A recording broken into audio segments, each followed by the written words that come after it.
Okay, well, good afternoon, everybody. I'm Mike Cooper with Planning and Building Services.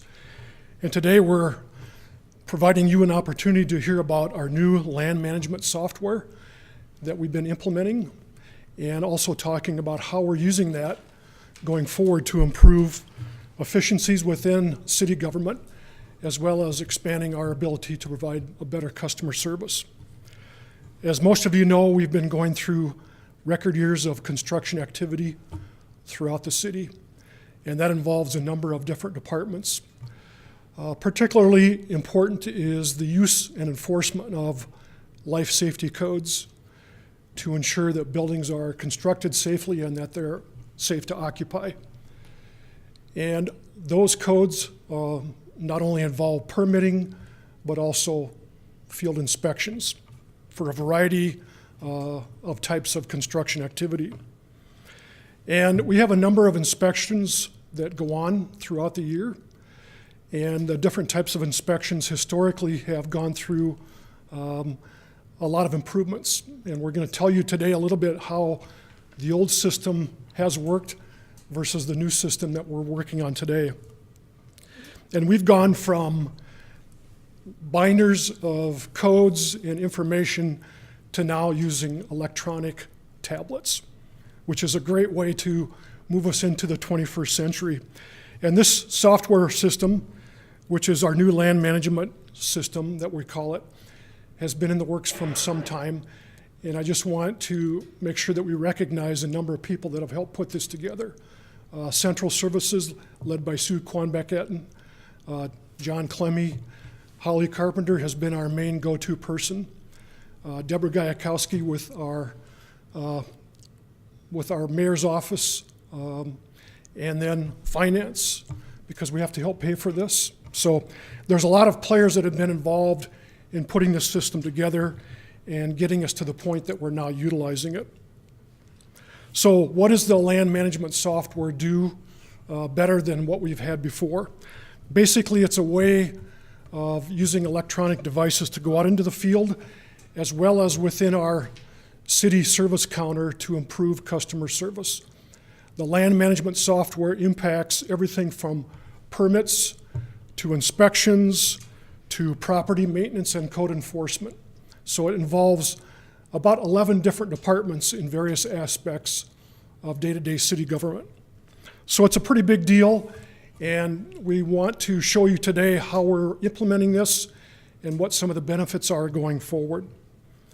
So first up, we're going to ask our chief inspector for the Mechanical Inspection Division, Gary Clarenbeek, to give you a quick demonstration on maybe a little bit about the old way and the new way that we're doing various types of permits. So Gary, we'll let you come forward. Go ahead. Good afternoon. My name is Gary Clarenbeek, and as Mike said, I'm the Chief Mechanical Inspector for the City of Sioux Falls. I've been with the city since 2004. When I started, all inspection requests were taken on a yellow pre-printed pad like this, and these would go to the inspectors, and they would actually take these out in the field, handwrite their inspection notes on these cards out in the field, and then at the end of the day, or possibly a day or two later, depending on the amount of time we had to, we would transfer our information from these cards to these permanent white cards. I dug these out of the vault downstairs, and we would do a much more professional job of notes and full detail of corrections on here, and then we would manually total our fees on these cards and then turn them into office staff who would then enter them into the AS400 computer system, which it was our main record-keeping system of the time. And oftentimes, we would get calls when we were out in the field because a contractor would be wanting, say, a certificate of occupancy for someone, for a home that was selling or a business, and then because we would be getting asked, have you been there yet? No, or yes, I've been there. It is on my desk because it has not been entered into the system yet.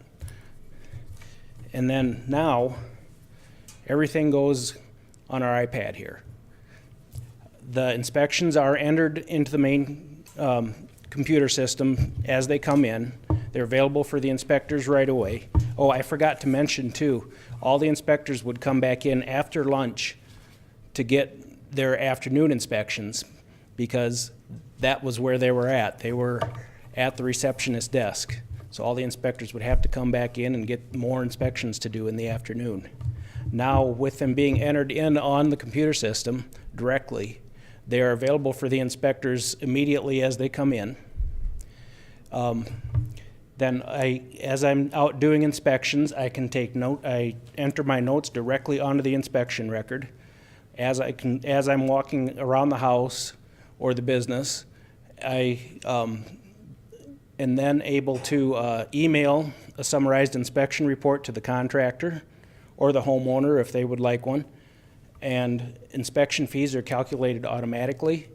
And as soon as I indicate that I'm done with the inspection, it is available on the main system downtown. So if the contractor wants to know if we've been there, they can call down to our office and get that information right away. I also have the ability to take pictures with my iPad and add them directly to the inspection record, or add documentation to the inspection record. And oftentimes, as soon as I'm done with that inspection, I'm walking out to my truck, and my paperwork for that inspection is done, unless there's extenuating circumstances where I need to do some research or something. And that's pretty much a good summary, I think, of the difference between just 14 years ago when I started and now.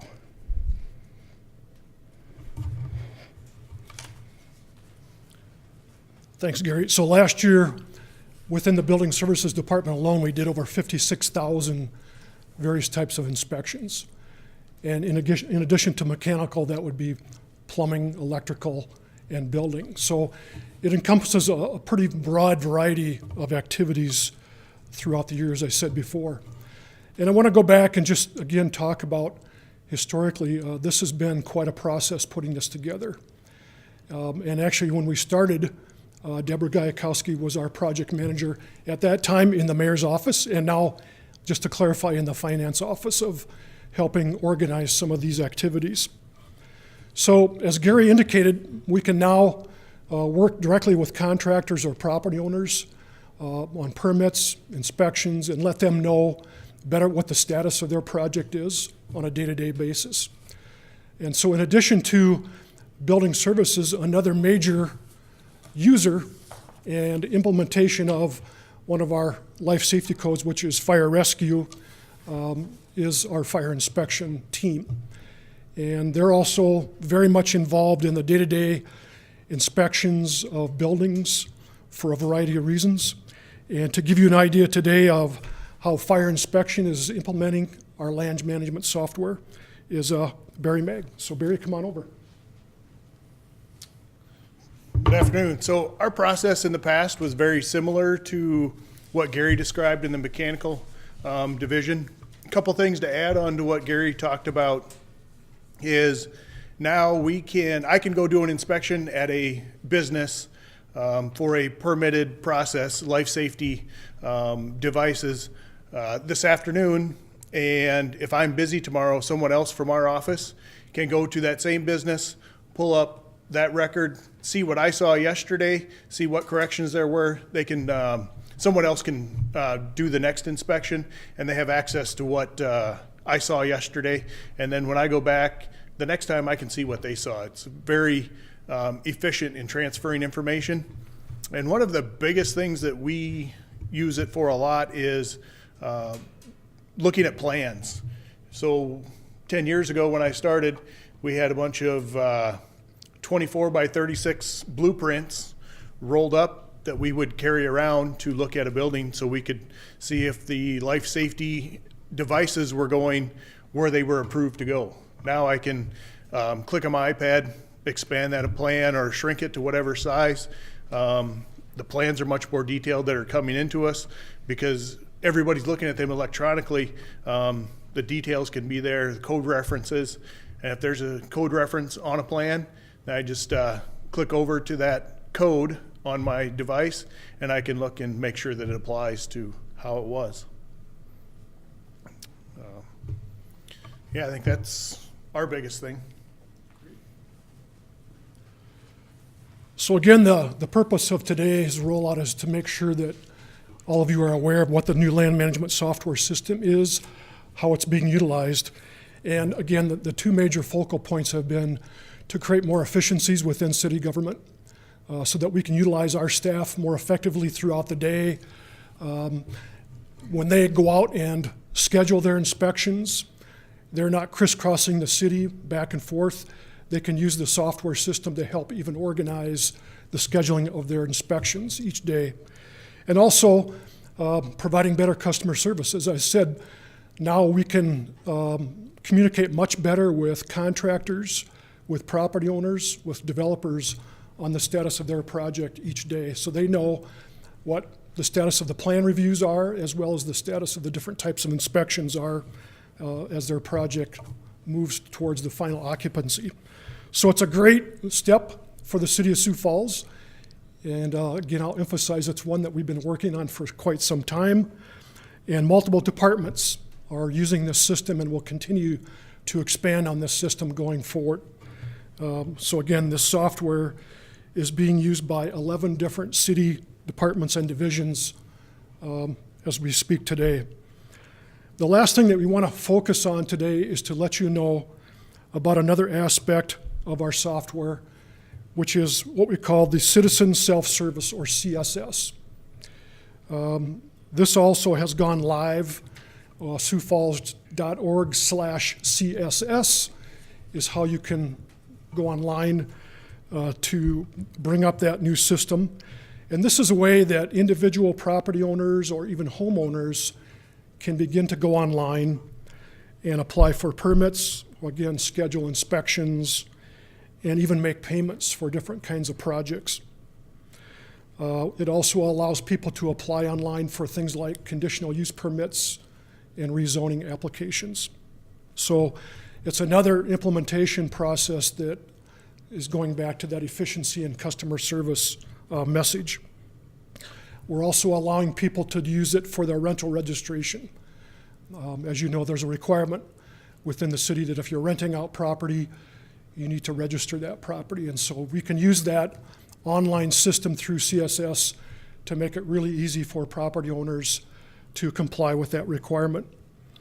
And we're also working on expanding the features in the future so that we can add even more applications for not only individual property owners, but also for builders, developers, contractors, and so forth. So for example, right now, a homeowner can go online with CSS and they can do things like shingle permits, new windows, or fence permits. So we're gradually working to expand those applications for the general citizen as well as for the contractors throughout the city. And we have been offering classes, and so far we've had a really good response from folks that want to come in and learn how to use the CSS. The classes have been focusing primarily on the larger contractor groups that would utilize it more so on a day-to-day or weekly basis rather than individual homeowners or property owners. But we're trying to get people to utilize it more online so that we can cut down on those daily phone calls to schedule inspections, and also maybe cut down on the traffic that needs to come down to our service counter today and going forward as we move later this year into our new administration building. We're going to have a joint utilized service counter that will be staffed by multiple city departments. And so again, that's going to be an opportunity for one-stop shopping, not only for people that want to come into the building, but for people that want to continue to utilize CSS as the online way of dealing with their various types of requests. So that gives you a real quick update and overview of what the new system is about and some of the actual applications that we're using right now.